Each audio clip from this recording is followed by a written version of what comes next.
আসসালামু আলাইকুম এভরিওয়ান, কেমন আছেন সবাই? আশা করি ভালো আছেন। তো আমি সন্ধ্যার জন্য নাস্তার জন্য বানাবো বুট ভাজি করবো। দেখেন গাইস, আমার বুটটা বলক এসে পড়েছে, তো প্রায় মনে হয় সিদ্ধ হয়ে গেছে। আমি একটু দেখি, গরম।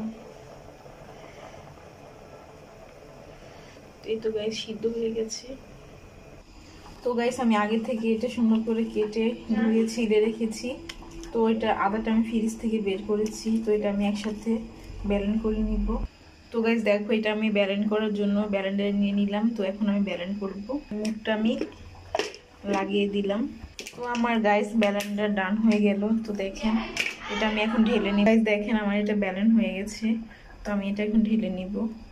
তো এটা আমার ঢালা ডান হয়ে গেল। তো আমি চুলাতে কড়াইটা বসিয়ে দিলাম।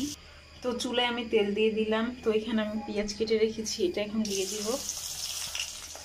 তো আমার পেঁয়াজটা এখন লাল হয়ে গেছে। তো এখানে আমি লবণ, হলুদ, মরিচ, তারপর এটা হলো জিরা, আর এটা হলো দারচিনি, এলাচি আমি ব্যালেন্ড করে রেখেছি এইটা। তো এই মশলাগুলো আমি দিয়ে দিব। তো আমি 2টা তেজপাতা দিয়ে দিলাম এটার ভিতরে।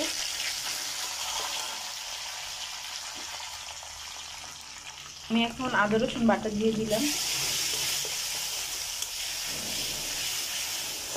এটা দিয়ে আমি ভালো করে কষিয়ে নিব। তো এখন আমি এই মশলাগুলো রেখেছি, এটা আমি পুরোটা ঢেলে দিব।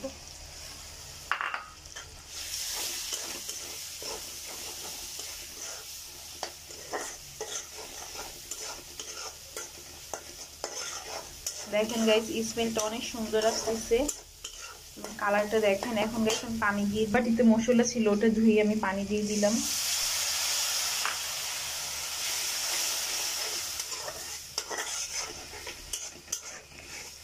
এটাকে আমি ভালো করে কষিয়ে নেব।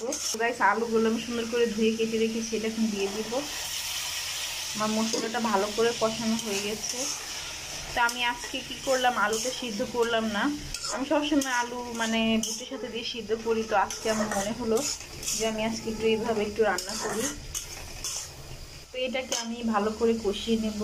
তো দেখো গাইস, আমার রান্নাটা কত সুন্দর কালার হয়েছে, স্মেলটা অনেক সুন্দর আসছে। মনে হচ্ছে যে বুট রান্না করতেছি, এরকম একটা ঘ্রাণ আসছে। তো গাইস, আমি এখানে সুন্দর করে বুটটা ধুয়ে সিদ্ধ করে রেখেছিলাম। তো এটা আমি ঢেলে দিব